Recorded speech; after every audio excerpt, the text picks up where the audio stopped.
ako ng makeup video. Ito na look. So, medyo oily na ako ngayon. Kasi, yung sister ko tulog pa and we don't have food. So, kailangan kong magluto. And I will attempt to cook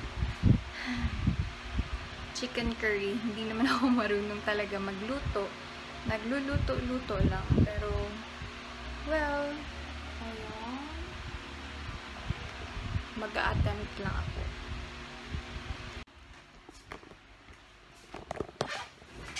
Hey! So, niluluto ko muna yung chicken para malambot siya. And para hindi ako matagalan magluto kasi gutom na. Gutom na ako. At, take note, nag-makeup ako para lang magluto, no? So, ano pang gagawin natin this Sunday? Wala akong balak eh. Gusto kong mag-stay lang dito. Gusto kong mag-film ng isa pang video. Siguro yung swatches or review ng Makeup Revolution na palette ko. Yun yung ginamit ko sa makeup na to. Sa eye look na to. So, si mama, pagising ko, wala na siya. Siguro nagbayad siya ng mga bills. Tapos, ayun, instead na magluto, as usual, nag-film muna ako. And, nagugas ng plato. At ang sister ko, gumising siya kanina. Tapos nakita niya na wala pang food. So, natulog siya ulit. No?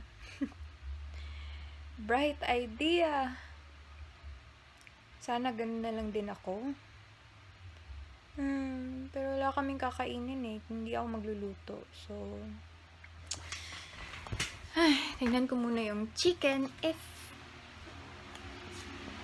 okay na siya. Not yet. Kakalagay ko lang pala.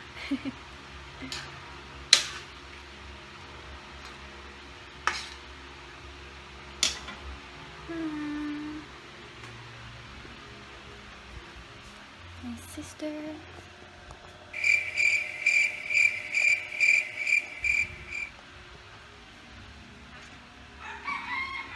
Ay.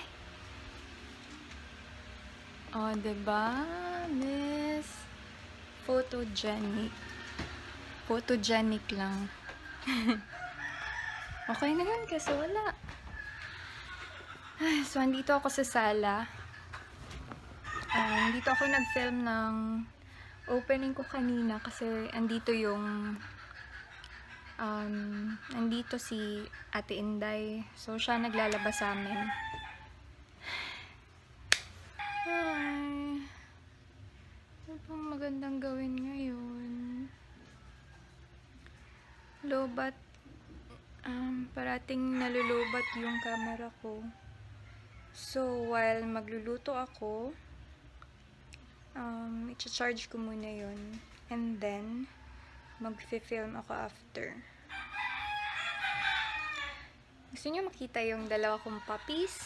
Well, hindi naman talaga sila puppies, pero maliit kasi sila, so puppy pa rin yung tawag namin. Chiki! Ira! Chiki! Ira!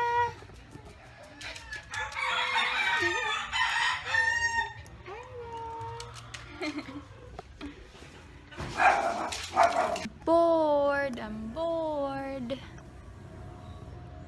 Medyo nawawala na siya. Ito yung pimple ko last time. Laki-laki nito, tsaka super red siya masyado. Pero ngayon, hindi na masyado. Bakit kaya yung mga liquid lipsticks, meron kaya mga liquid lipsticks na hindi yung butthole lips? Ganito. May ganito. Sana may liquid lipstick na yung hanggang doon. Hanggang gums. Para hindi siya pangit tingnan kapag nagsasalita ka. Mom is here and she probably brought food.